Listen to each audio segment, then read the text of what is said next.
Isang pinagpala at magandang buhay po sa inyong lahat. Unboxing my craving. Susurprise kayo kung anong bubuksan ko ngayon. I've been craving for this for so many years. Finally, sa kaka-online, nakahanap din. At heto na nga. Tantaren! Ayan o! Alam nyo ba kung ano ito? Yes! Sa Tagalog, it's dough hat. Ang arte, no? Duhat po yan. Or, sa aming mga taga-Pangasinense, ito po ay lomboy. So, hugasan natin ng iba, ang lahat. Then, yung iba, diretso ng kain. Sausaw lang siguro dip lang siguro sa konting asin. Or, ang pinakapaborito ko po sa lahat pagdating sa ganitong lomboy is yung inalog na duhat. Alog duhat ang tawag ko doon. Ayan, so magta-try po tayo. I'll show you later. Mumukbangin po natin yan. Ayan na po yung ating duhat.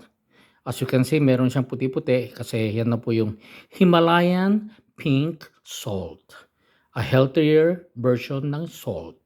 So, isi-shake na po natin yan. Wait a minute. Ayan na po siya. Aalugin na po natin. Ayan. Mas mainam na ganito pag-alog. Konting alug-alug.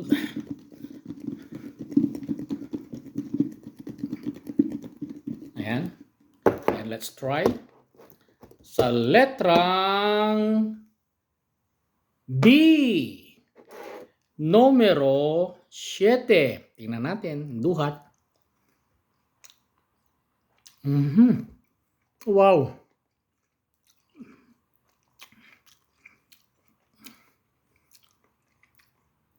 Damis ko to. Ang sarap.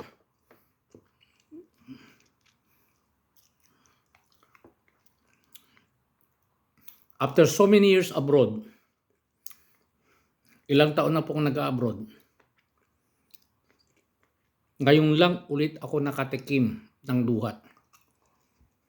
Maski na sobrang sarap, hindi ako makasalita. Kasi nga nagbabakasyon kami. Hindi kami natataon sa panahon ng duhat. Praise God. At meron na po ngayon dito sa Qatar. Kung sino mong palaman kung paano, kaka-online ko lang po yan, kaka-explore. Eto pala ang masarap. Abangan po ninyo sa susunod na mukbang ni Kuya Elmer kung anong prutas naman ang ating hahanapin. Sana ay makuha tayo dito na nagbebenta ng kaimito. Matagal ko nang hindi natitikman yan. Naming mag-asawa. At more likely pati rin ito, hindi pa rin natitikman ng dalawa kong anak. Kaya konti lang inano ko para matikman nila. So yun nga, kaimito. Ano pa ba? Well, yun lang muna. Let me enjoy this duhat. Ang sarap. Ang sarap. Shalom. And God bless po sa inyong lahat.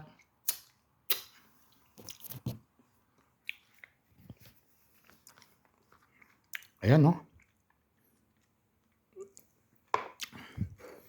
Habang may oras pa, at meron pa akong kinakain, iingitin ko muna kayo.